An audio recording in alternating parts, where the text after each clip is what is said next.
Sir 2021 वाला भी। एक मिनट रुक जाओ, 17 में कोई डाउट है हाँ या ना इसमें बात। सर आपकी आवाज बहुत लैग कर नो रही है, मैं कैमरा सर। बंद कर दूं क्या? बाकी लोगों को क्लियर आ रही है मेरी आवाज? अरे क्लियर नहीं है सर, सर। सर मेरे आपकी को आवाज बहुत लैग नहीं हो रही। ऐसा आवाज आ रही है सर, आपकी सबकी सर ऐसी आ रही है। सर आपकी आवाज लैग नहीं हो रही हो। हाँ, सूचना अनम्यूट था तो उसके अच्छा, डिवाइस में वो शायद आयुष आया। तुम्हारा इंटरनेट का इश्यू होगा। तो सर थोड़ी देर अभी मैं वीडियो बंद करूँ, फिर थोड़ी देर बाद चालू करता हूँ अगर इंटरनेट हाँ हाँ कनेक्शन कर ठीक है। दो। Okay thank you sir. Sir चलो ये भाई, आई 18 में थिंक डाउट। किसी का तो माइक आ जाए तो बैकग्राउंड से आवाज सर वो सूचना अनम्यूट था तो ऐसे उसकी लैग हो रही थी आवाज।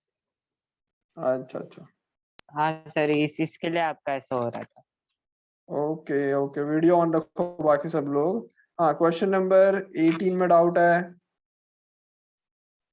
नो सर, वो क्वेश्चन भी आ नंबर गया। 18 में डाउट। चलो 19 में डाउट। No 19 sir. में डाउट, 20 में डाउट, हाँ सर 20 20 वाला में नहीं कोई आया। डाउट? 20 नहीं आया। 20 वाला नहीं आया। 20 वाला क्या है तो सर देखो। क्वेश्चन क्वेश्चन समझ में आया? नहीं सर, वो असल में उसका डायग्राम सही नहीं बना पा, समझ नहीं पड़ रहा था क्या हो क्या रहा है इसमें। अरे पढ़ो देखो। Batsman deflects ball by an angle of 45 degree without changing its initial velocity which is equals to 54 kilometre per hour. What is the impulse imparted to the ball? Impulse का मतलब क्या होता है? चेंज इन मोमेंटम ही होता है एक change. तरह से। Yes yes sir. Sir. Okay, तो इस क्वेश्चन में क्या दिया है? एक बैट्समैन ने एक बॉल को 45 डिग्री से क्या किया? डिफ्लेक्ट कर डिफ्लेक्ट दिया। मतलब मान लो अगर ये लाइट, एक बॉल ऐसा आ रहा है विद स्पीड ऑफ कितना, 54 को मैं मीटर पर सेकंड में कन्वर्ट कर लूं, कितना आएगा? 15 मीटर पर सेकंड। 15 15 मीटर आएगा। पर सेकंड। 50। ओके, इसके बाद उस बॉल को क्या किया? 45 डिग्री से डिफ्लेक्ट किया। मतलब अगर ये ऐसा जा रहा था तो 45 से डिफ्लेक्ट हो गया इस डायरेक्शन में। कोई डाउट? कोई डाउट इसमें? ओके, और अभी भी जा रही है उसकी स्पीड 15 मीटर पर सेकंड की स्पीड से ही जा रहा है। तो क्या करना है? Change in velocity, change in momentum निकालना है। तो इनिशियल मोमेंटम कितना होगा? सो पी आई को मैं लिख सकता हूँ क्या? 15 इंटू मास। मास है 0.15। ओके, तो 0.15 मल्टीप्लाई बाय 15 कितना आएगा ये? 2.25। Yes sir. 2.25 KG metre per second in आई क्या पाएगा ये? P I. आई क्या पाएगा ये? हाँ सर। ओके, अब जो फाइनल मोमेंटम है, फाइनल वेलोसिटी मान लेते हैं, उसको हम लोग दो पार्ट में डिवाइड कर सकते हैं। यहाँ पे 45 डिग्री एंगल बना रहा है तो ये आएगा 15 इंटू साइन 40 15 कॉस साइन 45 40। जो कि होगा 1/√2। और ये यस भी सर। वही होगा 15√2, ऐसा कुछ होगा। ओके, तो जो फाइनल मोमेंटम है पी एफ, वो कितना हो जाएगा? वो हो जाएगा सर आई पर कैप में साइन कितना होगा? 45 तो √3/2 होता है ना। एक थप्पड़ मारूंगा तेरे घर आके। सॉरी सर, मैं भूल गया। ओके, तो ये हो जाएगा 2.25/√2 आई कैप प्लस 2.25/√2 जे कैप। ये तुम्हारा फाइनल मोमेंटम हो जाएगा। हाँ ना, जल्दी बोलो। हाँ सर।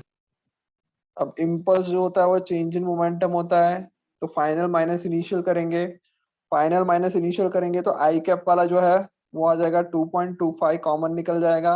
1/√2 -1 आई कैप। आ रहा है समझ में? इनिशियल को माइनस यस सर। करेंगे ना तो 2.25 कॉमन निकल जाएगा इन दोनों में से। और प्लस जे कैप में क्या आएगा? 2.25 into √2 divided by √2 J cap. समझ में आया? हाँ सर, आगे। ओके, अब कर लोगे या करके दिखाऊं आगे कैलकुलेशन? हो जाएगा सर। सर अगर हो इससे जाएगा अच्छा सबसे। हम ऐसा कर, हाँ सर इससे अच्छा हम वो हाँ मोमेंटम के बोलो। ही दो वो ले लेते कंपोनेंट, मतलब mu cos थीटा और तो भी mu सेम sin ही थीटा तो हुआ। करके। सेम ही हुआ बेटा, उससे सेम ही आएगा ना। हाँ सर, ठीक है। ओके, चलो और कोई डाउट? फिर 20 हो जाएगा। कोई डाउट है 20 में अब? No sir. चलो फिर आगे बढ़ते हैं, क्वेश्चन नंबर 20 होगा 21। Any doubt? A no stone sir. of mass 0.25 tied to end of a string whirled around a circle and radius of 1.5 meter with a speed of 40 revolution per minute in a horizontal plane. What is the tension in the string? What is the maximum speed with which the stone can be whirled around if the string can withstand a maximum tension of 200 Newton? ये शायद करवा दिया था question मैंने। हाँ sir करवा दिया। Okay. चलो next, if in exercise 5.21 the speed of the stone is increased beyond the maximum possible value, okay, the string breaks suddenly, which of the following correctly describe the trajectory? बताओ हाँ क्या sir होगा? करा दो, ये नहीं आया। ये नहीं आया समझ में?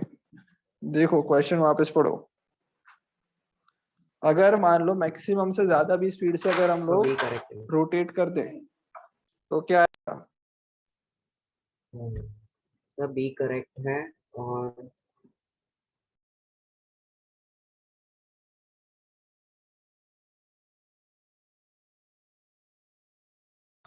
हाँ क्या आएगा बेटा इसका आंसर? बी करेक्ट है।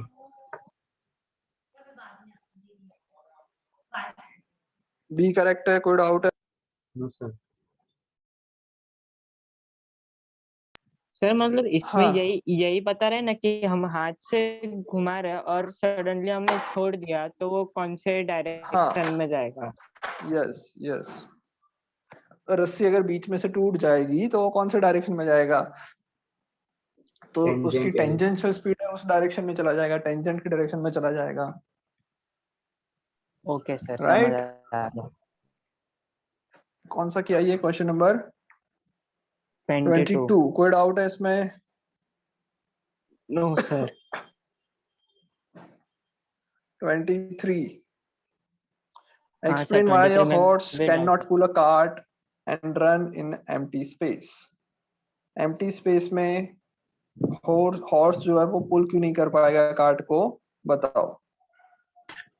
No friction. फ्रिक्शन नहीं होगा, राइट? फ्रिक्शन नहीं होगा तो क्या होगा? हॉर्स और जो कार्ट है, ओके, वो बेसिकली चलते किसकी वजह से? Because of friction force. Friction force नहीं होगा तो चल नहीं पाएंगे। आया समझ में?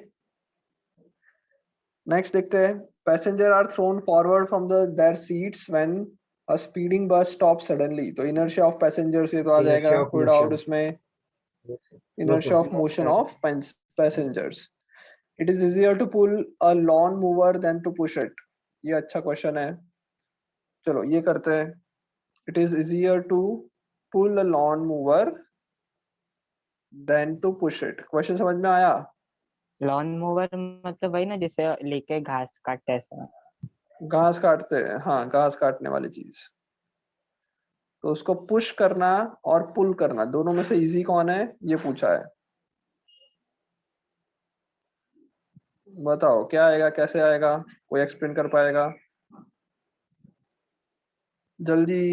एनीवन?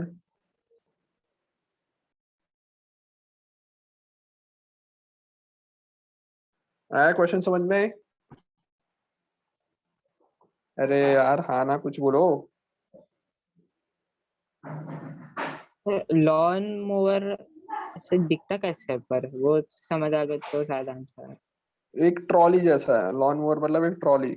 ओके, शॉपिंग मतलब कार्ट में जाते हो ना तो रस्सी से बांधा है?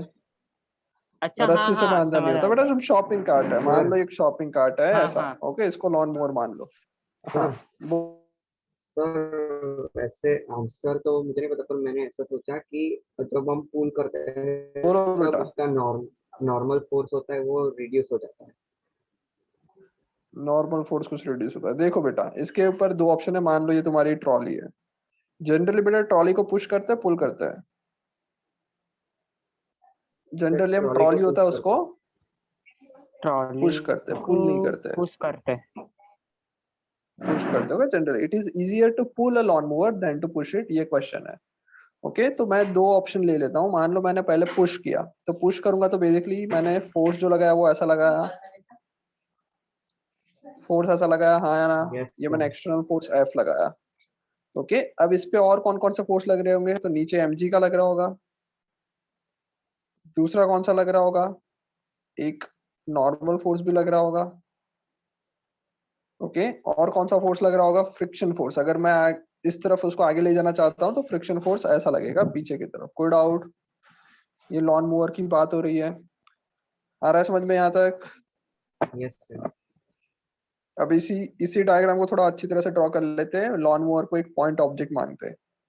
तो एक फोर्स लगेगा नीचे की तरफ mg, दूसरा फोर्स ग्राउंड की वजह से नॉर्मल, तीसरा फोर्स ग्राउंड की वजह से फ्रिक्शन, और चौथा फोर्स हमने जो लगाया वो ऐसा, ये F। ओके, हम जो भी कुछ एंगल पे फोर्स लगा रहे होंगे, let's say that angle is theta, horizontal से जो एंगल बन रहा है वो कितना है? थीटा है। ओके, तो ये जो होगा वो F cos थीटा कंपोनेंट हो जाएगा, और ये वाला एक फोर्स का कंपोनेंट हो जाएगा F sin थीटा। हाँ या ना? Yes sir. ओके, तो देखो वर्टिकल डायरेक्शन में उसका मोशन नहीं हो रहा है, तो वर्टिकल डायरेक्शन में जो नॉर्मल होगा वो कितना होगा? n will be is equals to F sin theta plus mg। आ रहा है समझ में? कोई डाउट? No sir. तो यहाँ पे नॉर्मल फोर्स इतना लग रहा है, नॉर्मल फोर्स ये लगेगा, उससे क्या फर्क पड़ जाएगा? तो इससे बेटा फ्रिक्शन की जो मैक्सिमम वैल्यू है, फ्रिक्शन फोर्स की जो मैक्सिमम वैल्यू होती है वो कितनी होती है? म्यू इंटू एन होती है, राइट?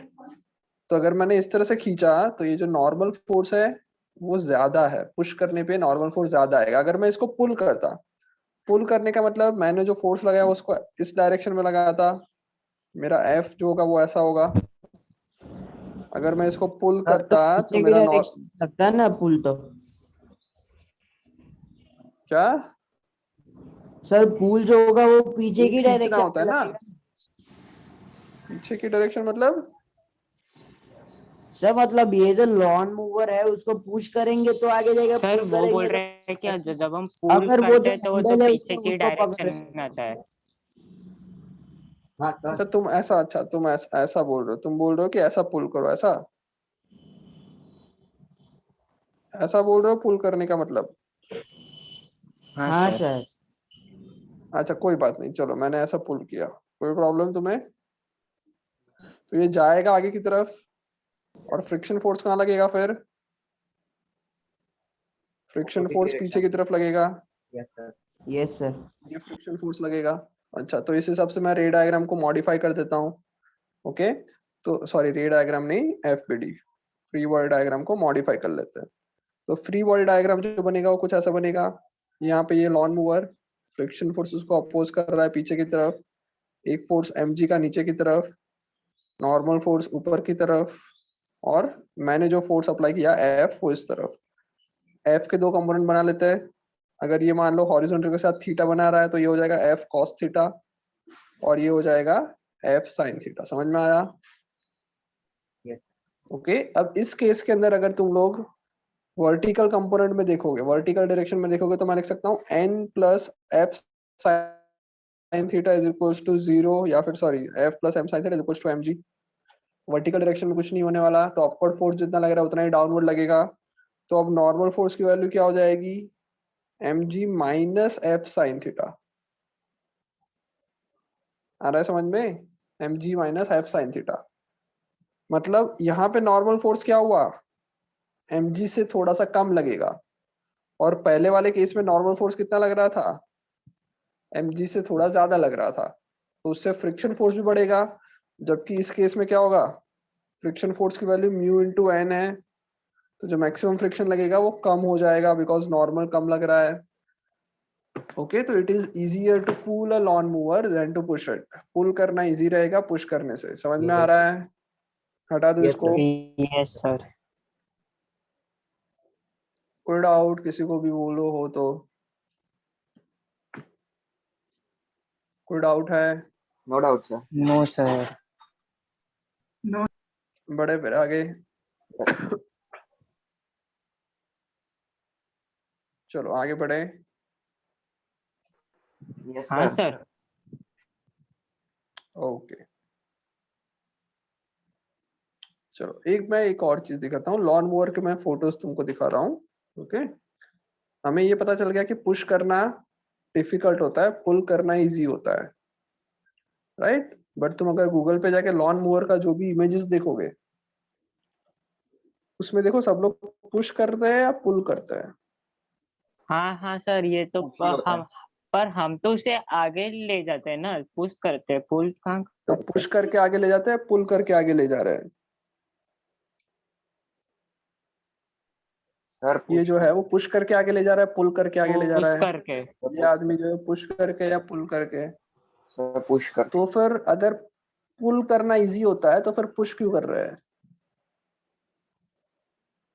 सर एक्चुअली सर कि अभी अगर पुल घास करना इजी है तो आगे पुश। की डायरेक्शन में कटे ना, नहीं घास सर। आगे की डायरेक्शन में अबे कटे वो ना। तो सर मैं बोलूं। बोलो। सर अभी आपने एक्सप्लेन किया और आंसर भी दिया कि जैसे ही पुश करते हैं तो नॉर्मल फोर्स मतलब डाउन साइड बढ़ जाता है, तो जैसे ही नॉर्मल फोर्स डाउन साइड बढ़ेगा तो घास होगी वो कट जाएगी। अगर हम लोग पुल करेंगे तो नॉर्मल फोर्स नहीं होगा, तो शायद घास इफेक्ट में ना आए। सही कहा। देखो बेटा, जैसे हमको तो पता चल गया कि it is easier to pull a lawn mower than to push it. उसको पुल करना इजी रहेगा, पुश करना थोड़ा सा डिफिकल्ट काम होगा। फिर भी हम डिजाइन जो करते हैं वो ऐसे करते हैं कि सभी लोग उसको पुश करें। ओके, तो उसका रीजन ये है कि अगर हम पुश करेंगे तो उससे क्या होगा, नॉर्मल फोर्स बढ़ेगा। नॉर्मल फोर्स बढ़ने का मतलब ये हुआ कि ज्यादा अंदर तक वो मशीन जो है वो पेनिट्रेट अच्छी तरह से कर पाएगी, जिसकी वजह से जो कटिंग होने वाली है वो अच्छी तरह से हो। तो भले ही हमारे को पुल करना इजी होता है, फिर भी हम लोग क्या करते हैं, उसको पुश करते हैं। आया समझ में? कोई डाउट है? चलो next, a cricketer moves his hand backward while holding a catch. क्या आएगा इसमें?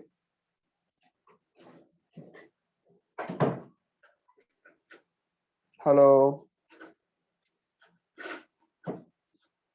23 का डी पार्ट, कोई डाउट? सर जब बॉल आता है, मतलब बॉल जब फॉल करता है तो बहुत स्पीड से करता है, पर अगर अगर वो हाथ पुल नहीं करेगा तो उसके हाथ पे लग सकते हैं, क्योंकि उस पे तो एक्सेलरेशन होता है, बॉल पे बहुत ज्यादा होगा। नहीं, थोड़ा बेटा अच्छी तरह से बताओ, गलत बात है ये। और कोई?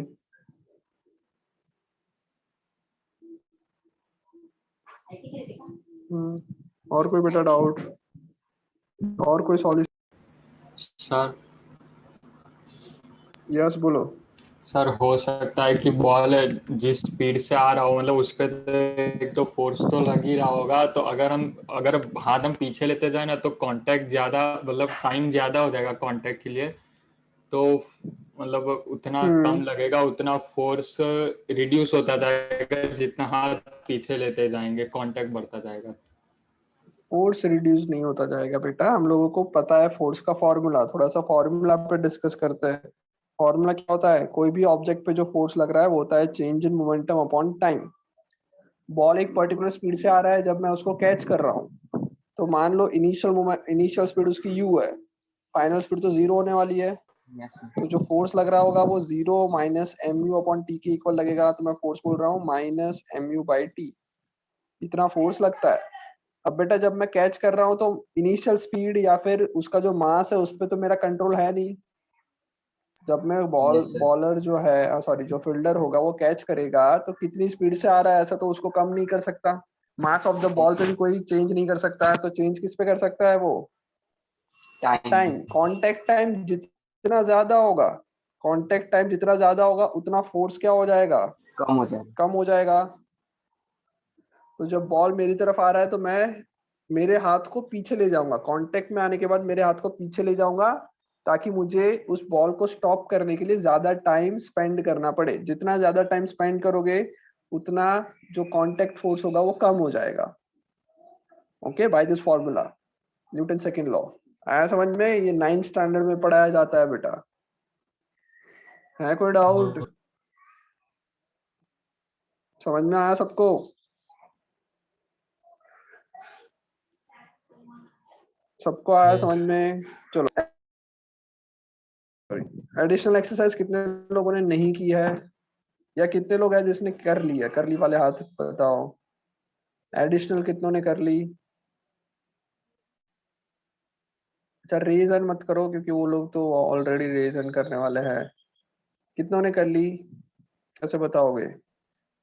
बात कर बेटा देना। बाकी सब एक बार बाकी लोग लोअर हैंड कर लो, जिन्होंने वीडियो की वजह से रेज हैंड किया हुआ है लोअर कर लो। ओके, और बाकी के लोग बताओ कि एडिशनल कितनों ने कर लिया है। जिसका रेज हैंड है इसका मतलब उन्होंने एडिशनल कर लिया। ओके, हिनल कर लिया एडिशनल एक्सरसाइज, यस सर। आदर्श आर्यन कर लिया एडिशनल, हाँ सर। मानव, सुजनम, यस सर करिए। सुजनम तुमने कर ली? सुजनम वेरी गुड बेटा, क्लास से है। क्लास से तुम बाहर ही बैठो। है क्या सुजनम क्लास में? तो उसका वीडियो भी नहीं तब से ऑन है, मतलब हैंड रेज है। और कॉफी पीने चला गया है। कहीं और चला गया होगा। क्या बोल रहे हो बेटा? अच्छा, 2 लोगों ने किए, बाकी सबका बाकी है। हाँ सर। सारे नहीं हुए हमसे, डाउट तो बहुत सारे हैं। ओके,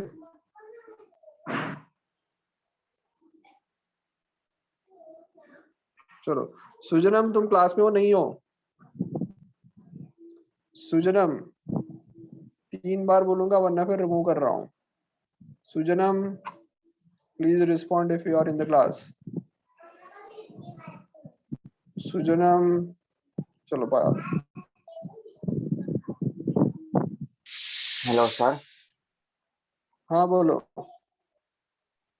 सर मैं शायद जल्दी लीव हो जाऊंगा यहाँ से। कौन सर शिवम। कौन बोल रहा? शिवम, क्यों भाई क्या हुआ? सर यहाँ पे लाइट चली गई और लैपटॉप की बैटरी कम है। अच्छा ओके, कोई बात नहीं, हो जाना लीव। चलो, सो हिनल कोई डाउट है तुम्हें? बाकी लोगों ने एडिशनल नहीं किया है तो प्लीज करना चालू कर दो। यस, आदर्श, आर्यन एंड हिनल, किस किस में डाउट है बताओ। बाकी लोग बेटा चुपचाप एक्सरसाइज करना चालू रखो। एडिशनल एक्सरसाइज या जो भी बाकी है वो कंप्लीट करना है। यस हिनल, क्या डाउट है कोई? Yes sir. Sir question number 28, 34। 28, 34। Okay, Adarsh, Aryan तुम्हें 28 से पहले कोई डाउट? सर 28 से पहले है, 25 में है, और 25 में और 28 से फिर 28 के बाद है सर। अच्छा 25 में डाउट है, 24 हो गया मतलब, राइट? चलो 25 करते हैं। A figure shows a man standing on a stationary with respect to horizontal conveyor belt that is accelerating with an acceleration of 1 meter per second square. What is the net force on the man? If the coefficient of static friction between the man's shoes and belt is 0.5, 0.2, up to what acceleration of the belt that a man can continue to be stationary relative to the belt? Mass of the man is 65 Newton. Question समझ में आया? हाँ sir. Question समझ में आया? Question तो sir समझ में आ गया। बस तो फिर बहुत सिंपल क्वेश्चन है। देखो, अब जब ये चल रहा है, कितना एक्सेलरेशन चल रहा है ये? With an acceleration of 1 metre per second square. Okay, अगर हम इसकी फ्री बॉडी डायग्राम बनाए, अगर इस आदमी की फ्री बॉडी डायग्राम बनाए तो इस फ्री बॉडी डायग्राम में कौन कौन से फोर्स लगेंगे? सबसे पहला फोर्स ग्रेविटी का mg, ऊपर का फोर्स नॉर्मल,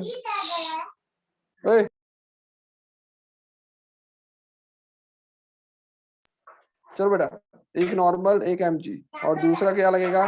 फ्रिक्शन फोर्स लगेगा। हाँ या हाँ सर लगे। यहाँ तक समझ में आया? फ्रिक्शन फोर्स, नॉर्मल और mg, और उसकी वजह से इसका जो एक्सेलरेशन है आगे की तरफ 1 मीटर पर सेकंड स्क्वायर का है। तो ये जो एक्सेलरेशन है वो प्रोवाइड कौन करेगा? फ्रिक्शन फोर्स ही प्रोवाइड करेगा। तो जो फ्रिक्शन फोर्स होगा वो किसके इक्वल होगा? मास इनटू एक्सेलरेशन के इक्वल होगा। आ रहा है समझ में? सर अच्छा ठीक है, रुको सर, हो गया सर, मेरे बीच में गलती है। ओके, तो सबसे पहले तो पूछा है what is the force on the man. तो फोर्स जो लगेगा वो फ्रिक्शन का ही लगेगा, और वो लगेगा कितना? मास इनटू एक्सेलरेशन के जितना। मास है कितना? 65 इंटू 2, सॉरी 2 नहीं 1 है ना acceleration. So 65 into 1 which is equal to 65 newton. इतना ही फोर्स लग रहा होगा, और ये फोर्स प्रोवाइड कर रहा होगा फ्रिक्शन। ओके, अगर स्टैटिक फ्रिक्शन का जो कोफिशिएंट है वो कितना है? 0.2 है, तो 0.2 इंटू n जितना मैक्सिमम फ्रिक्शन लग सकता है। हाँ सर। ओके, तो एफ मैक्स होगा कितना 0.2 इंटू नॉर्मल फोर्स mg के जितना होगा, मतलब 650 के जितना। 0.2 को मैं लिख सकता हूँ 1/5, 5 से 2 करोगे 65 इंटू 2 हो जाएगा 130 न्यूटन, राइट। हाँ सर। सो इतना मैक्सिमम फ्रिक्शन फोर्स लग सकता है, और इतना ही मैक्सिमम उसका फोर्स लगने वाला है आगे की डायरेक्शन में। सो 130 इज इक्वल टू, मैं लिख सकता हूँ मास इनटू एक्सेलरेशन। तो एक्सेलरेशन जो मैक्सिमम प्रोड्यूस हो सकता है वो हो जाएगा 130 divided by mass 65 which is equals to 2 metre per second square. इतना मैक्सिमम एक्सेलरेशन हो सकता है बेल्ट का। इससे ज्यादा बेल्ट होगा, एक्सेलरेशन होगा बेल्ट का, तो आदमी पीछे की तरफ फिसलना चालू करेगा। Okay, yes sir. चलो क्वेश्चन 25 के बाद किसमें डाउट है? 8 sir. 26 में डाउट, 27 में डाउट, ना सर वो तो हो गया था, इसमें कुछ नहीं। 26 27 हो गया सबका। Yes. चलो 27 भी हो गया। ओके 28 देखते हैं। 28 में डाउट था हिनल। Yes sir. चलो सो 28 सॉल्व करते हैं। 28 में क्या है देखो ध्यान से। 28 में दिया है a stream of water flowing in horizontally with a speed of 15 meter per second gushes out a tube of cross sectional area 10 raised to minus 2 meter square and hits the vertical wall nearby. What is the force exerted on the wall by the impact of water assuming it does not rebound? Question समझ में आया? Question समझ में आया? नहीं sir, समझाओ ना एक बार। Okay. चलो क्वेश्चन क्या है? Stream of water flowing horizontally with a speed of 15 metre per second gushes out of a tube of cross sectional area 10 raised to minus 2 metre square. मतलब यहाँ पे एक ट्यूब है, इस ट्यूब में से बहुत ही स्पीड से पानी बाहर निकल रहा है। जो पानी बाहर निकल रहा है उसकी स्पीड तुमको दे रखी है 15 मीटर पर सेकंड। इतनी स्पीड से वाटर बाहर निकल रहा है। और ये जो क्रॉस सेक्शनल एरिया है, ये जो सर्कुलर क्रॉस सेक्शनल एरिया है, उसकी वैल्यू भी तुमको दे रखी है कितनी? 10 raised to minus 2 metre square. ये एरिया दे रखा है और स्पीड दे रखी है। फिर ये जो पानी है ये आगे जाके किससे टकरा रहा है? एक वॉल पे टकरा रहा है।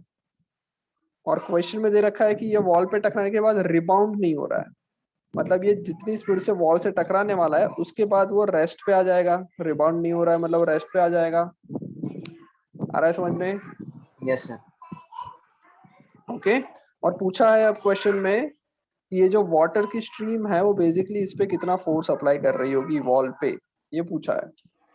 Okay, what is the force exerted by the wall on the wall by the impact of water. तो जो फोर्स होता है उसका फॉर्मूला आप लोगों को क्या पता है? Change in momentum upon time. कोई डाउट? ओके, तो हम लोग क्या करते हैं 1 सेकेंड के लिए टाइम ले लेते हैं। 1 सेकेंड तक कितना फोर्स लगा वो फाइंड आउट कर लेते हैं। तो मैंने टाइम कितना ले लिया? 1 सेकेंड। ओके, अब देखना पड़ेगा कि 1 सेकेंड में कितना वाटर इस पर टकरा के आगे बढ़ रहा है, कितनी स्पीड से। अच्छा, इनिशियल स्पीड कितनी होगी वाटर की? टाइम 1 ले लिया। इनिशियल स्पीड कितनी होगी? 15 मीटर पर सेकेंड। फाइनल स्पीड कितनी हो जाएगी? 0 मीटर पर सेकेंड। टाइम मिल गया, यू मिल गया, वी मिल गया, सिर्फ मास नहीं पता। मास ढूंढना पड़ेगा कि कितना मास वाटर का इस वॉल से टकरा रहा है 1 सेकेंड में। तो ऑब्वियस बात है कि 1 सेकेंड में कितना पानी आगे बढ़ेगा। तो मैं बोल सकता हूँ कि 1 सेकेंड में यहाँ से 15 मीटर पानी आगे चला जाएगा। हाँ बोलो। 10 kg। ओके, सो मैं बोल सकता हूँ कि अगर मान लो 1 सेकेंड का टाइम ड्यूरेशन लूं तो 1 सेकेंड में इतना पानी बाहर निकलेगा जिसकी लेंथ होगी 15 मीटर लेंथ होगी, बिकॉज स्पीड है 15 मीटर पर सेकेंड। और एरिया कितना होगा? दे रखा है 10 raised to minus 2। तो अब मैं ऐसा बोल सकता हूँ कि मास निकालने के लिए एक फॉर्मूला यूज कर सकते हैं डेंसिटी का। डेंसिटी होता है मास अपॉन वॉल्यूम। तो यहाँ से मास कितना है into volume. Volume of liquid जो होगा वो कितना होगा? एरिया इनटू स्पीड के equal length basically. Density of water होता है 1000। एरिया कितना है? 10 raised to minus 2 और स्पीड है 15। इन सबको मल्टीप्लाई करेंगे तो 150 kg वाटर जो है वो 1 सेकेंड में उससे टकराएगा। ओके, तो अब मैं फोर्स कैसे निकाल सकता हूँ? Change in momentum upon time. Change in momentum upon time में डेल्टा पी को मैं क्या लिख सकता हूँ? 0 minus m into you divided by T. m कितना है 150। नेगेटिव जो डायरेक्शन है मतलब नेगेटिव साइन आएगी वो डायरेक्शन रिप्रेजेंट करेगी। इनिशियल स्पीड कितनी है 15 डिवाइडेड बाय टाइम मैंने 1 सेकेंड ले लिया तो माइनस 225 2250 और एक 0 2250 न्यूटन जितना फोर्स लगेगा। आया समझ में? 28 question number. Yes sir. Hina आ गया समझ में? Yes sir. चलो हटा दो या लिख रहे हो? सर बाकी है लिखना 2 मिनट। लिख लो लिख लो लिख लो। तो ये 31st क्वेश्चन में मेरा आंसर tan इनवर्स में है, तो मैं उसी में छोड़ दूं या फिर कैलकुलेट करूं? तुम्हारा मर्जी बेटा, चलेगा इनवर्स में छोड़ोगे तो भी। ओके ओके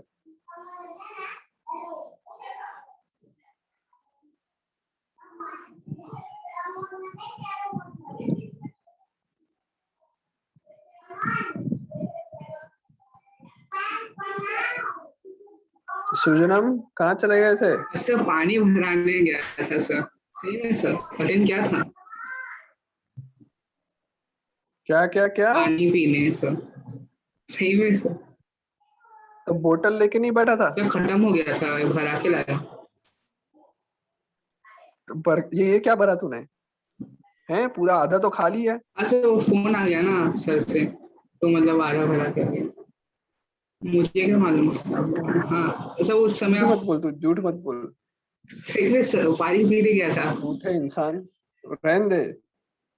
तेरे पेरेंट्स से ही बात करनी पड़ेगी, कभी भी क्लास में बैठता नहीं है तू अच्छी तरह से। सही में सर, अटेंड क्या मैं?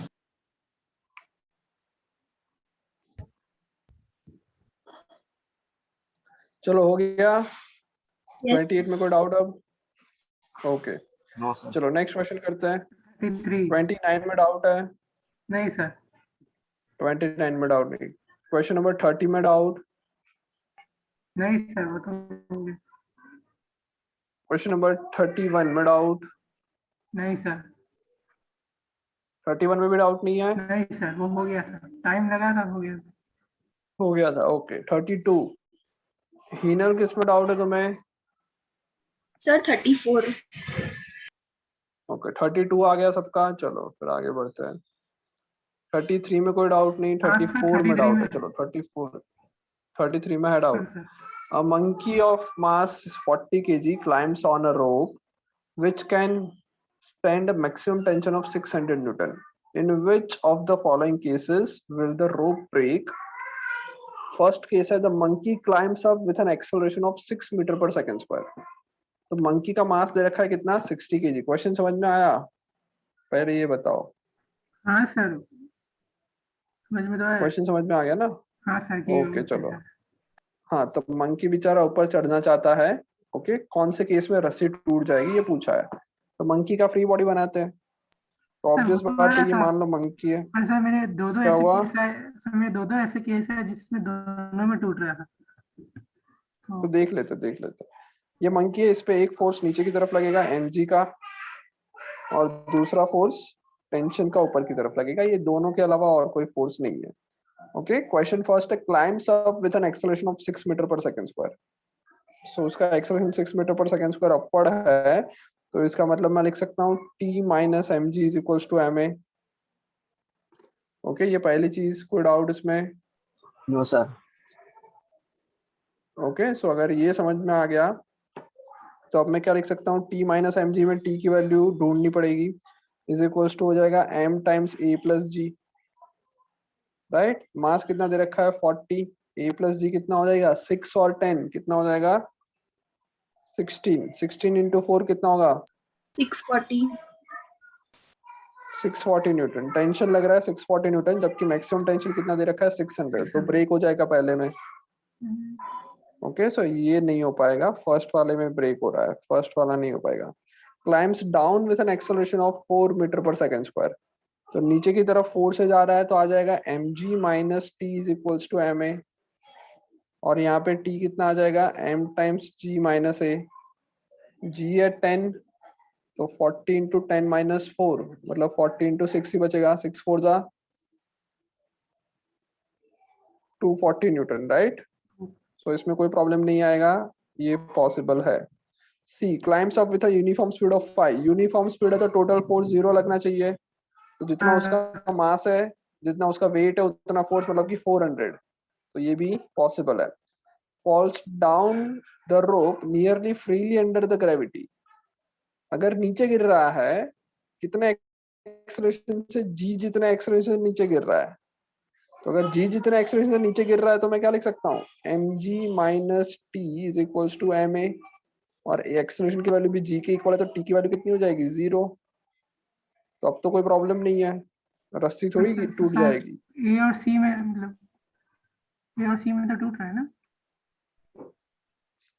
सी में कहाँ टूट रहा है बेटा, सी में देखो क्या हो रहा है, सी में उसका एक्सेलरेशन 0 है, ऊपर फोर्स लग रहा है टी, नीचे फोर्स लग रहा है mg, एक्सेलरेशन कहीं पे भी नहीं है, एक्सेलरेशन मैं बोल देता हूँ कि 0 है, तो क्या लिख सकते हैं, T minus M G is equals to M A which is 0, T is equals to M G, mass of monkey दे रखा है 40, तो 400 न्यूटन होगा, जबकि मैक्सिमम टेंशन 600 लग सकता है, तो ओके इसमें सर। थोड़ी टूटेगा। ओके हाँ चलो सर। हटा दो इसको। क्वेश्चन नंबर 33 के बाद 34, 34 में डाउट है किसको? Yes sir. हाँ हिनल को डाउट है। 34 क्या है देखो, two bodies A and B of mass 5 and 10 kg comes in contact with each other as shown in the figure. Okay, उसके बाद क्या रखा है, हाँ उसके बाद दे रखा है the coefficient of friction between the two bodies on the table is 0.15. A force of 200 Newton is applied on the horizontally to A. What are the reaction of the partition, the action reaction force between A and B? Question समझ में आया? Yes sir. कौन से उसमें doubt है, कौन से उसमें डाउट है वो बताओ। पहला पार्ट आ गया या पहले में भी डाउट है? सर बी वाला पार्ट। बी वाला, फर्स्ट वाला आ गया ना, फर्स्ट में कोई प्रॉब्लम नहीं। No sir. The action reaction forces between A and B, ये निकालना है, वो भी आ गया होगा ना? नहीं सर, कौन बी सा से। वाले पार्ट में डाउट? सर बी से। बी से करवाना है, चलो तो पहले से ही करना पड़ेगा फिर तो देखो ये वॉल है, ऐसा कुछ है, ये मान लो पहला पार्टीशन ए मतलब ब्लॉक ए है, और लेट से दूसरा जो है ब्लॉक बी वो ऐसा है, ठीक है, ये ब्लॉक बी है। क्वेश्चन क्या है, अब मैंने इसको 200 न्यूटन फोर्स अप्लाई किया है, हम लोगों ने इस पे 200 न्यूटन फोर्स लगाया, तो पूछा है कि the reaction of the partition, partition का मतलब क्या हुआ, ये जो है वो, ओके ये हमारा पार्टीशन है इसमें, राइट, तो भाई ये कितना फोर्स लगाएगा, ये जो वॉल है वो बी पे कितना फोर्स लगाएगी ये पूछा है। तो सिंपल चीज है, क्या करेंगे, फ्रिक्शन कोफिशिएंट ऑफ फ्रिक्शन दे रखा है, राइट, क्या दे रखा है, कोफिशिएंट ऑफ फ्रिक्शन 0.15, म्यू की वैल्यू दे रखी है दोनों के बीच में 0.15। ओके कोई डाउट? चलो अब एक बात बताओ, ये 200 न्यूटन फोर्स से मैं इसको धक्का मारूंगा तो फ्रिक्शन फोर्स कौन से डायरेक्शन में लगेगा, पीछे की तरफ? Yes sir. ओके सो अगर हम लोग फ्री बॉडी डायग्राम बनाए ऑब्जेक्ट ए की, तो फ्री बॉडी डायग्राम में क्या क्या आएगा, सबसे पहले आएगा इस तरफ 200 न्यूटन, मैंने जो फोर्स लगाया वो, ओके दूसरा फोर्स फ्रिक्शन का इस तरफ लग सकता है, ओके तीसरा फोर्स बी वाला जो बॉडी है वो नॉर्मल फोर्स लगाएगा, normal force acting on A because of B, mg नीचे की तरफ लगेगा, और सरफेस की वजह से नॉर्मल ऊपर की तरफ लगेगा। कोई डाउट? No sir. ओके ये बॉडी रेस्ट पे रहने वाली है, सो n की वैल्यू mg के इक्वल होगी, n की वैल्यू mg के इक्वल होगी, और मैं ऐसा लिख सकता हूँ कि जो 200 है वो किसके इक्वल होगा, NAB प्लस फ्रिक्शन के इक्वल।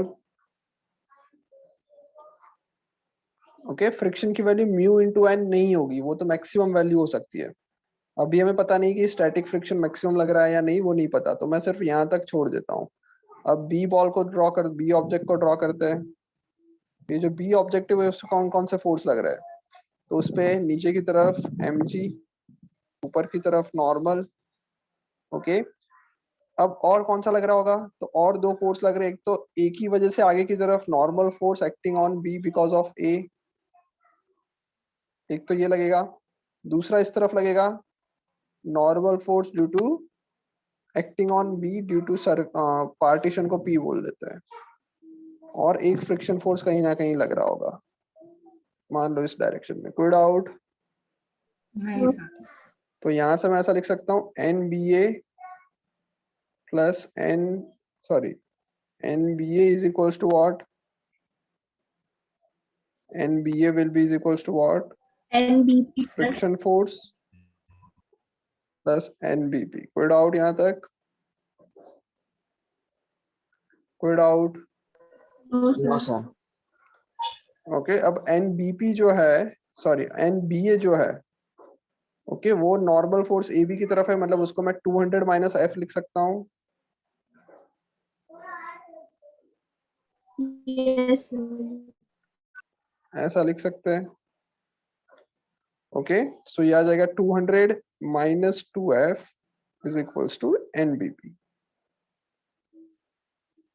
आ गया समझ में? Yes sir. और फ्रिक्शन फोर्स की जो मैक्सिमम वैल्यू है वो कितनी कितनी लग सकती है? अच्छा सॉरी, यहाँ पे एक गड़बड़ कर दी क्या हमने? दोनों का मास अलग अलग है ना, तो फ्रिक्शन फोर्स दोनों का डिफरेंट होगा, सेम नहीं हो इस सकता। क्वेश्चन में हम लोग पहले इसको मैं ये नहीं कर ले, हम लोग फ्रिक्शन 2 बोल देता हूँ। फॉर्मूला पहले कैलकुलेट कर, फ्रिक्शन कैलकुलेट कर ले। Yes formula। सर। वो भी कर सकते हैं, friction maximum value of friction है वो भी निकाल सकते हैं, पर मैं पहले ये कर लेता हूँ। F1 बोल देते हैं, F2 बोल देते हैं, NBP की वैल्यू। ओके, अब फ्रिक्शन हम लोग कैलकुलेट कर लेते हैं कि भाई जो फ्रिक्शन पहले वाले ऑब्जेक्ट पे मतलब ए पे लगने वाला है वो होगा म्यू इंटू एन। 0.15 इंटू जो नॉर्मल फोर्स लगेगा पहले वाले पे, वो कितना लगेगा? पहले वाले पे नॉर्मल फोर्स कितना लगेगा? मास दे रखा है 5 इंटू 10 मतलब 50, तो 50 इंटू 0.15 कितना होगा भाई? ये कितना होगा? 7.5 होगा। Yes sir. हाँ या ना? Yes, तो sir. ये पहले वाले का मैक्सिमम वैल्यू 7.5 हो सकता है। ओके, दूसरे वाले का similarly maximum value F2 max जो होगा वो होगा म्यू इंटू एन, मतलब म्यू है 0.15 इंटू नॉर्मल फोर्स लग रहा है 100। क्या हुआ? ग्रेविटी नहीं ग्रेविटी कर कंसिडर लिया की ना कि- बेटा, M इंटू जी किया ना हमने नॉर्मल फोर्स।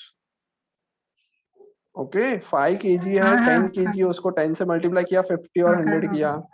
ओके, तो दूसरा इतना लग रहा है, फर्स्ट इतना लग सकता है। ओके, अब ये रेस्ट पे उतना मुझे पता है, तो ये रेस्ट पे इसका मतलब ये मैक्सिमम फ्रिक्शन फोर्स लग ही रहा होगा उस टाइम पे। सो अब मैं लिख सकता हूँ कि NBP होगा friction normal force acting on object B due to जो partition will be is equal to 200 minus F1 minus F2, 7.5 minus 15। आ जाएगा आंसर? Yes sir. ओके, तो ये यहाँ से NBP की वैल्यू आ जाएगी। सिमिलरली दूसरा पॉइंट क्या है? The action reaction force between A and B। A and B मतलब NAB और NBA निकालना है, वो भी आ जाएगा। Okay, 200 minus 0.15, sorry 200 minus 7.5। आया समझ में? यहाँ से F1 निकाल सकते हैं 200 माइनस 7.5। ओके, उसके बाद क्या है? What happens when the wall is removed? Wall जब रिमूव कर देंगे तब क्या होगा? Does the answer to the question number B changes when the bodies are in motion? Ignore the difference between mu s and mu p. Wall remove हो जाएगी तब क्या होगा ये पूछा है। वो ब्लॉक मूव करना चालू हो जाएंगे ना? ब्लॉक अगर मूव करना स्टार्ट हो जाएंगे, ऑब्वियस सी बात है ब्लॉक मूव करना ही पड़ेगा, बिकॉज फ्रिक्शन उतना ज्यादा नहीं है कि उसको रख सके आगे, तो एक्शन रिएक्शन चेंज नहीं होगा ना। NBA चेंज होगा या नहीं वो पूछा है। अच्छा, NBA की पूछ रहे हैं, तो NBA के लिए हम लोगों को कैलकुलेट करना पड़ेगा। कैलकुलेट कर लेते हैं, होगा या नहीं देख लेते हैं। ओके, जब आगे जाएंगे तो सबसे पहले तो देख लेते हैं कि भाई ये दोनों ब्लॉक्स है, उस पर टोटल फोर्स लग रहा है 200 न्यूटन। फ्रिक्शन फोर्स इस पे पीछे लग रहा है, इस पे भी पीछे लगेगा, फ्रिक्शन फोर्स इस पे लगेगा 7.5, दूसरे वाले पे लगेगा कितना 15, राइट। तो टोटल फोर्स पीछे की डायरेक्शन में कितना लगा 200 minus 15 minus 7.5 is equals to total mass into acceleration बोल सकता हूँ, मतलब 15 इंटू ए। दोनों को एक सिस्टम मान के चले तो इतना फोर्स लग गया, समझ में आ रहा है? हाँ सर। Yes sir.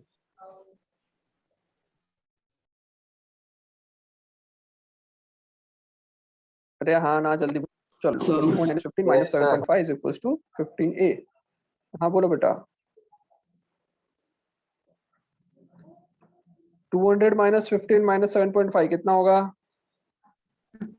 167.5। 133 कहाँ से होगा बे? 200 माइनस 15 माइनस 7.5 कितना होगा? 177.5. कितना? 177.5, yes. Okay, so 177.5 divided by mass, total mass हो गया 15। ये कितना होगा?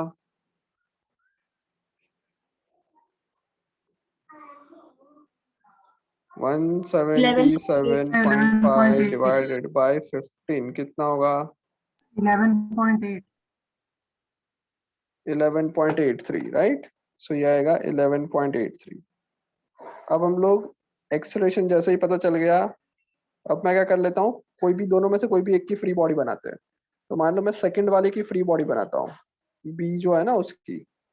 तो बी वाले की फ्री बॉडी बनाएंगे तो पता चलेगा इस पे आगे की तरफ फोर्स कौन लगा रहा है? Normal force acting on B because of A. यही तो नॉर्मल, यही तो फोर्स आगे लगा रहा है, राइट? हाँ सर। समझ में आ Yes, रहा है sir. सबको? कोई doubt? Okay, so normal force जो होगा वो किसकी वजह से लग रहा है? स्क्रीन दिख रही है, नहीं दिख रही? दिख रही है। दिख रही है ना? Okay, so normal force B object पे जो फोर्सेस लग रहे होंगे वो एनबीए लगेगा, और कोई लगेगा तो हाँ भाई फ्रिक्शन का पीछे की लगे तरफ लगेगा 15 न्यूटन का। ओके, और कुछ लगेगा क्या? नहीं लगेगा, और उसका एक्सेलरेशन है 11.83। तो अब क्या करेंगे? सो अब मैं लिखूंगा N B A minus 15 is equals to 10 into 11.83। तो अब एन बी ए देखो कितना आ जाएगा, 15 प्लस 118.3 ऐसा कुछ आएगा। ओके, सो ऑब्वियसली एनबीए जो है वो चेंज हो गया पहले से, या चेंज नहीं हुआ? बता दो। हो गया सर। हो जाएगा, राइट, चेंज हो जाएगा। कोई डाउट? No sir. और कोई डाउट यहाँ तक? हाँ बोलो। सर ये वॉल रिमूव की उसके बाद का एक बार आपने समझाओ ना कहाँ पे सर। वॉल रिमूव कर? when the wall is removed. तो जैसे वॉल, हाँ, सो वॉल जैसे ही रिमूव की, ये कुछ एक्सेलरेशन से आगे जाएंगे दोनों, Yes sir. राइट। सो दोनों जब एक्सेलरेशन से आगे जाएंगे तो दोनों को मैंने पहले एक सिस्टम मान लिया। तो इस सिस्टम, दोनों को जब मैं सिस्टम मान लिया तो इस पे फोर्सेस कौन कौन से लग रहे हैं वो चेक करते हैं। तो एक फोर्स लग रहा है 200 न्यूटन का आगे की तरफ, और फ्रिक्शन फोर्सेस पीछे लग रहे हैं। ओके, और दोनों का मिला के टोटल मास 15 हो जाएगा। तो टोटल फोर्स 200 माइनस 7.5 माइनस 15, इतना टोटल फोर्स लगा, is equals to mass into acceleration. Yes sir. तो क्या हो गया? एक्सेलरेशन आ जाएगा 177.5 डिवाइडेड बाय 15। तो उससे एक्सेलरेशन मिला। फिर मुझे चाहिए था कि एक दूसरे के अराउंड दोनों एक दूसरे पे कितना फोर्स लगा रहे हैं। तो वो निकालने के लिए क्या करेंगे? वो निकालने के लिए क्या कर देंगे, इसका दोनों में से किसी एक का फ्री बॉडी डायग्राम बने। Yes sir. So free body बनाया, तो बी का फ्री बॉडी बनाओगे तो उसपे सिर्फ नॉर्मल फ्रिक्शन पीछे की तरफ। तो N B A minus 15 is equals to M A, mass of is A, mass 10 है, और एक्सेलरेशन हमने पहले ही निकाला। Okay, Yes sir. चलो और कोई डाउट? Sir 39. 39 में डाउट है, 34, 35, 36 कोई डाउट नहीं, एक बार देखना 37, 38 में भी एक डाउट बार नहीं। 36 कौन सा 36 कौन पूछ रहा है ये? आदर्श। बाकी लोगों ने तो किया ही नहीं होगा, जिन लोगों ने नहीं किया वो सॉल्यूशन मत देखो, तुम अगर क्वेश्चन आंसर्स करोगे इस टाइम पे तो ज्यादा बेटर रहेगा। यस, क्या है? The rear side of a truck is open and a box of placed 5 meter away from the open end as shown in the figure. The coefficient of friction between the box and surface is 0.15. On a straight road, the truck starts from rest and accelerates within 2 meter per second square. At what distance from the starting point does the box fall off the truck? Ignore the size of the box. समझ में आया question? नहीं sir, question ही समझ में नहीं आया? नहीं sir, वो बीच में देखो भाई, आगे जाना चालू करेगा 2 मीटर। क्या बोल रहे हो? से वो जब स्टार्टिंग का कि नहीं वो कंसिडर लगेगा। चलो क्वेश्चन समझते हैं। ट्रक का पीछे वाला एंड जैसे डायग्राम में दिख रहा है उस हिसाब से ओपन है। हाँ सर, आवाज आ रही है मेरी? ओके, फिर एक बॉक्स रखा हुआ है, इस बॉक्स का मास तुमको ऑलरेडी दे रखा है 40 केजी। 40 केजी का बॉक्स रखा है जो कि पीछे वाले एंड से 5 मीटर दूरी पे है। ओके, 5 मीटर दूर है। अब जैसे ही ट्रक आगे जाएगी तो बेटा ये पीछे जाना चालू करेगा। अगर मान लो ये फ्रिक्शन लेस होता, मान लो ये सरफेस फ्रिक्शन लेस होता, तब क्या होता? वो पीछे चलेगा। ट्रक आगे चली थी, वो वहीं का वहीं रहता,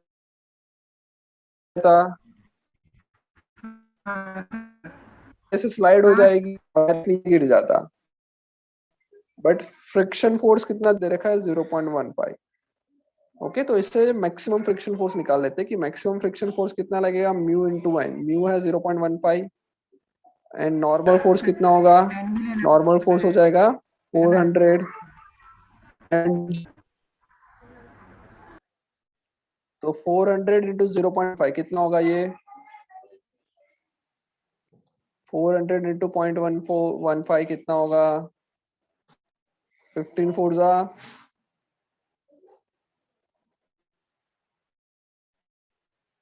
60।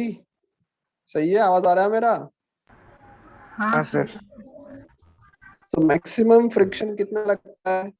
फ्रिक्शन कितना लग सकता है? 60 न्यूटन लग सकता है। कोई डाउट? ओके, तो अब ये ट्रक जब आगे चल रही है 2 मीटर पर सेकेंड स्क्वायर से, तो इस पे भी मैक्सिमम फ्रिक्शन अगर लगेगा तो लगेगा आगे की तरफ 60 न्यूटन। इससे ज्यादा फ्रिक्शन नहीं लग सकता। मान लो 60 न्यूटन आगे की तरफ फ्रिक्शन लग रहा है, तो अब इसका एक्सेलरेशन कितना होगा? तो मैं बोल सकता हूँ कि जो फोर्स लग रहा है वो लग रहा है और वो हो जाएगा मास 400 एक्सेलरेशन 80 आ रहा है। क्या बोल रहे हो बेटा? एक्सेलरेशन 80 आ रहा है।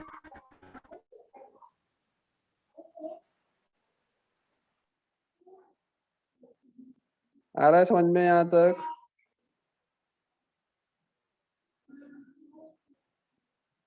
हेलो हेलो सर, आप जा रही आवाज है? भी एम आई ऑडिबल?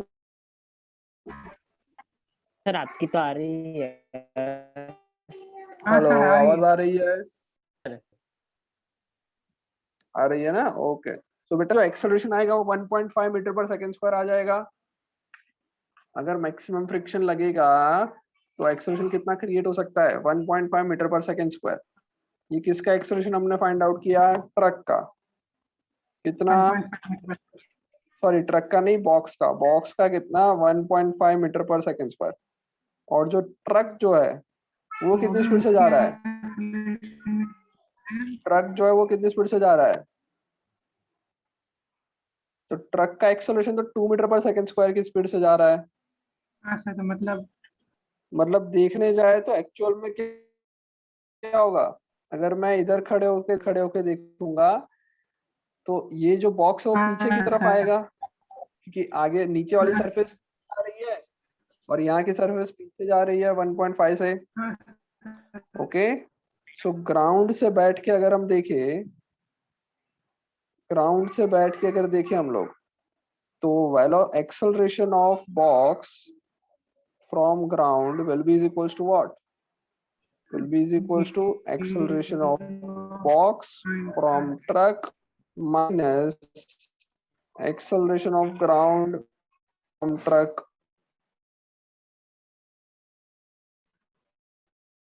बोल सकते हैं ऐसा रिलेटिव एक्शन हाँ वाला। सर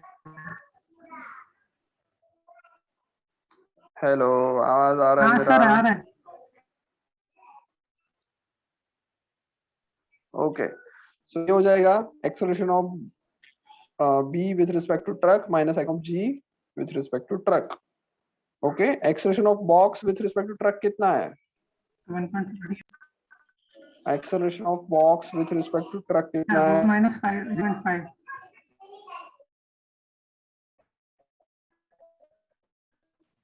तो minus 0.5 मीटर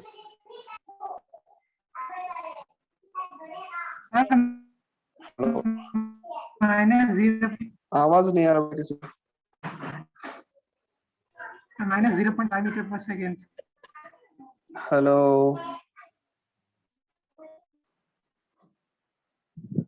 अच्छा आवाज आ रहा है मेरा? Yes. ओके ओके, ये करने से अच्छा है हम लोग ट्रक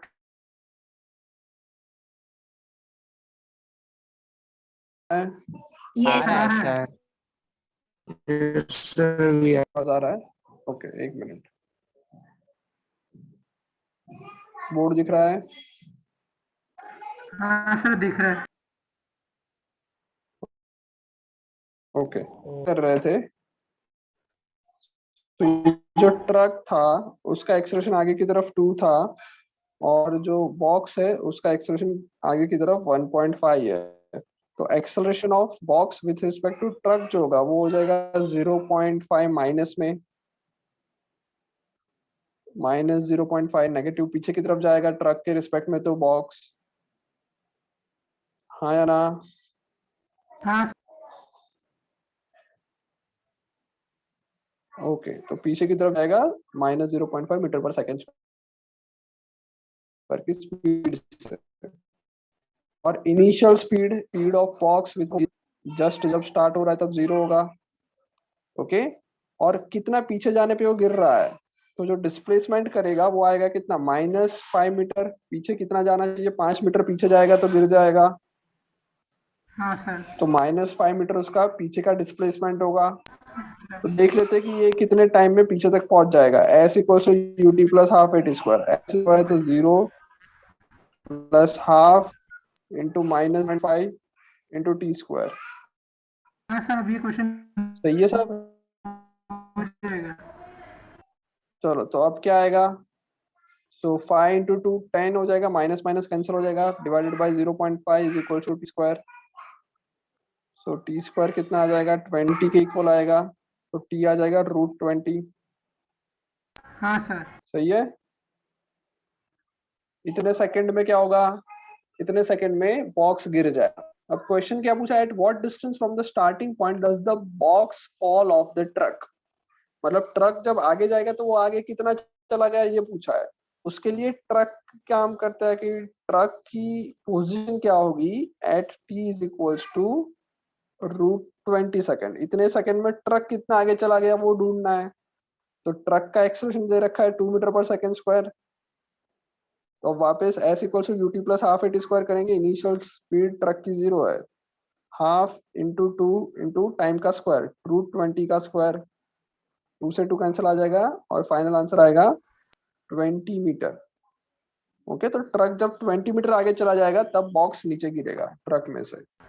ओके सर। आया समझ में? Yes sir. 36 क्वेश्चन में कोई डाउट अब? ओके, 36 के बाद क्या डाउट है? Sir, 39. 39। A 70 kg man stands in contact against the inner wall of a hollow cylindrical drum of reading about its vertical axis with 200 revolution per minute. The coefficient of friction between the wall and his clothing is 0.15. What is the minimum rotational speed of the cylinder to enable the man to remain stuck to the wall without falling? When sir इसमें जो normal force होगा sir वो horizontal to the axis when होगा force is suddenly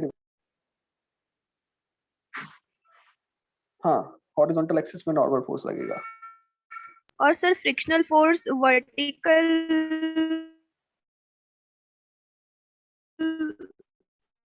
vertical में होगा ना friction force yes vertical action में होगा हाँ हो नहीं जाएगा करके सर दिखाओ कर लूंगी कर लोगे ओके क्वेश्चन नंबर 40 चलो तो फिर ये क्या बोल रहे हो बेटा आवाज बहुत 40 कम आ रही है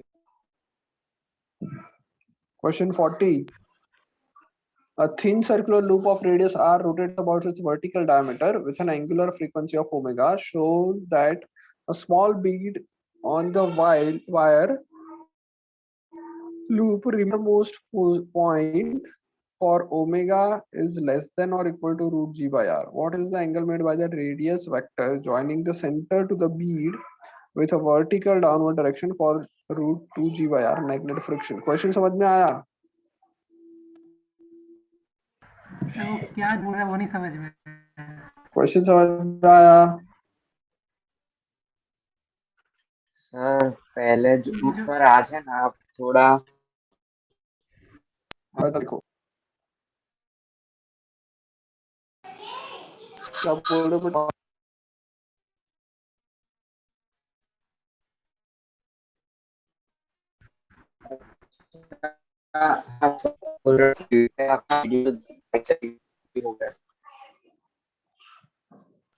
बेटा आवाज नहीं आ रहा तुम्हारा सर अब आ रहा है सर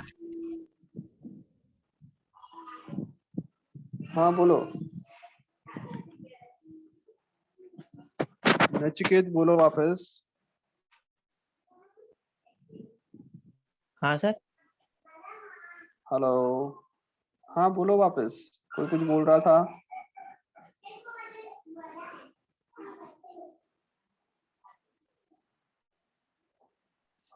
नहीं सर हेलो वो ऐसा पूछ रहा था मतलब वो कि आज वो अपलोड कर देना यू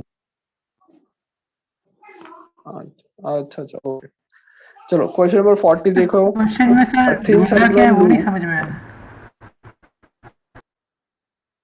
अच्छा मैं बताता ढूंढना कुछ नहीं बेटा ये बताना है कि देखो इसके अंदर क्या है एक सर्कुलर लूप है क्वेश्चन पहले समझो ये एक सर्कुलर लूप है show that a small Beed on the wire loop remains at its lower most point मतलब अगर मान लो यहाँ पे एक छोटा सा मैंने एक पेबल रख दिया छोटा सा एक स्टोन रख दिया ओके ये स्टोन जो है वो रोटेट कर सकता मतलब ये स्टोन जो है वो कहीं पे भी इस वायर के ऊपर या नीचे जा सकता है क्वेश्चन ये दिया है कि ये ऐसा रोटेट करवा रहे हैं हम इस लूप को ऐसा रोटेट करवा रहे हैं समझ में हाँ सर ओके हमें ये शो करना है कि इस देखो अगर इसका मान लो रोटेशन बहुत फास्ट हो जाएगा अगर रोटेशन फास्ट होगा ना तो ये जो बीड है ये जो मतलब स्टोन है वो ऊपर की तरफ जाना चालू करेगा आया समझ में हाँ सर राइट तो क्वेश्चन में ये दे रखा है कि show that a small bead on the wire loop remains at its lower most point for omega less than और equal to root G by R जब तक इसकी एंगुलर स्पीड जो होगी वो रूट जी अपॉन आर के कम होगी इतने से कम होगी तब तक क्या होगा तब तक ये वहीं का वहीं रहेगा उससे बढ़ेगा तब क्या होगा ये ऊपर की फिर तरफ आगे जाएगा। ऊपर चढ़ना चालू करेगा ये हमें शो करना है ये शो करना है समझ में आया क्वेश्चन सर ओके एक काम करते बेटा ये क्वेश्चन एक बार ट्राई करो एक और बात ओके सब लोगों ने तो एडिशनल भी नहीं किया हुआ है तो बेटा ये सब लोग अब ट्राई करेंगे okay okay sir next class में फिर भी कुछ डाउट है इससे पहले वाले क्वेश्चंस में देखेंगे, वरना क्वेश्चन नंबर 40 पर अटेम्प्ट करके आगे नेक्स्ट चैप्टर स्टार्ट होगा। Okay okay sir. Video okay किसी सर। और सर आप चैप्टर 5 का होमवर्क गूगल क्लासरूम में कब अपलोड करोगे? चैप्टर 5 का होमवर्क ये अच्छा हुआ तुमको याद याद करा है, 1 मिनट। यस देखो चैप्टर ये तुम्हारा ही है ना, ये बोर्ड क्लास 1। यस इसमें बेटा मैं 2-3 चीजें कर रहा हूँ। एक is on second law of motion. Okay अब इसके अंदर सबसे पहले चैप्टर नोट्स कंप्लीट हो चुकी होगी। तो क्या बोल रहे हो बेटा, आवाज नहीं आ रहा। सर ये वाला जो न्यूमेरिकल दिए हुए तो महीना हुआ होगा। हाँ पता है मुझे, पर फिर भी कुछ लोग हैं ना जो नहीं कर रहे अभी भी। ओके तो देखो सबसे पहले एक चैप्टर नोट्स का मैंने किया। दूसरा मैं एक और असाइनमेंट दे रहा हूँ। तीसरा NCERT लॉज ऑफ मोशन मतलब चैप्टर 5।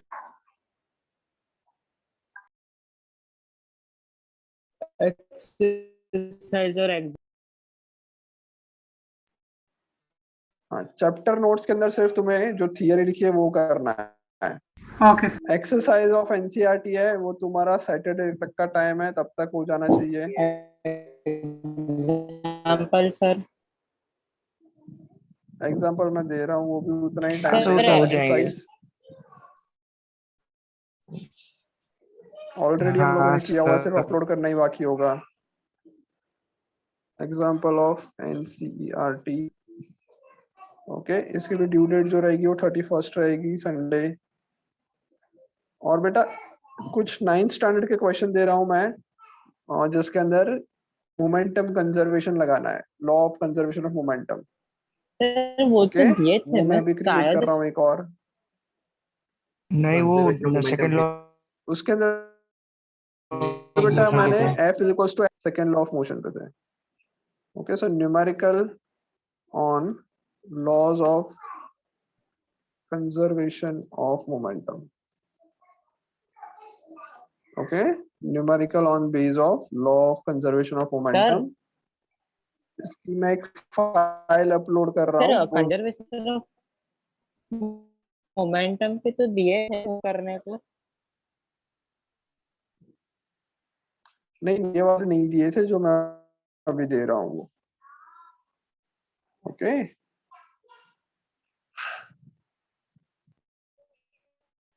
क्योंकि ड्यू डेट 31st है।